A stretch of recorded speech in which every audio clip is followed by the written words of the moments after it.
دنیا سے مسلمان گیا، للہ الحمد میں دنیا سے مسلمان گیا۔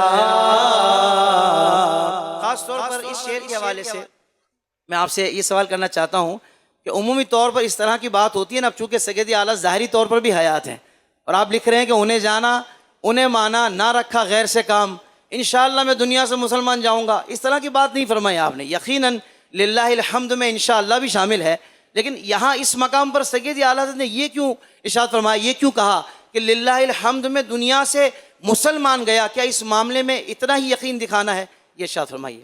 للہ الحمد میں دنیا سے مسلمان گیا، نکیرین کرتے ہیں تعظیم میری، فدا ہو کہ تجھ پر یہ عزت ملی ہے۔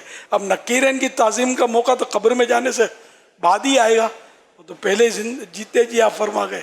تو یہ ساری باتیں حسن ظن پر ہیں۔ سرکار سے محبت ہے مجھے تو سرکار مجھے تنہا چھوڑیں گے ہی نہیں۔ یوں سرکار سے محبت ہے، سرکار سے عشق ہے تو میرے ایمان کو انشاءاللہ کچھ نہیں ہوگا۔ للہ الحمد، اسی کے لیے حمد ہے، اسی کی اللہ کے لیے تعریف ہے کہ وہ میں دنیا سے مسلمان گیا۔ تو بعض اوقات یہ کہ ماضی کو حال سے مطلب بولا جاتا ہے اشعار میں، بعض اوقات مستقبل کو حال میں کہا جاتا ہے۔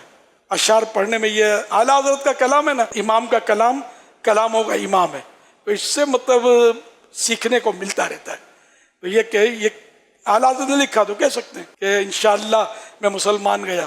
تو بعض اوقات یہ ماضی، اور اس میں آپ کو ایک مثال دوں، احیاء العلوم میں امام غزالی رحمۃ اللہ علیہ نے فرمایا کہ جس نے کل روزہ رکھا تھا وہ یہ کہہ سکتا ہے کہ انشاءاللہ میں نے کل روزہ رکھا تھا۔ روزہ اسی وقت ہے جبکہ اللہ کی بارگاہ میں قبول بھی ہوا ہو، اس لیے انشاءاللہ کہنے میں حرج نہیں ہے۔ نہ رکھا غیر سے کام، اس پر بھی کچھ کلام فرما دو۔ مطلب یہ کہ میں نے سرکار کا جب دامن تھام لیا تو سرکار سے کوئی بڑا ہے نہیں کہ جن کا میں دامن تھاموں۔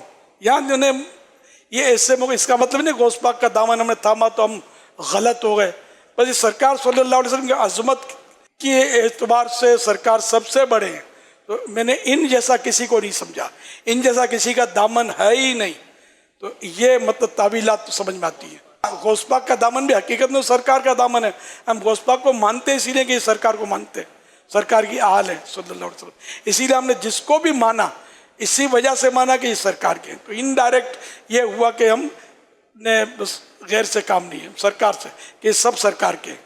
سادات کرام کا احترام کیوں کرتے ہیں؟ سرکار کی اولاد ہیں۔ اہل بیت سے کیوں محبت کرتے ہیں؟ سرکار کی آل ہے۔ صحابہ سے کیوں محبت کرتے ہیں؟ کہ سرکار کی صحبت یافتہ ہی ہے۔ صلو علی الحبیب صلی اللہ علیہ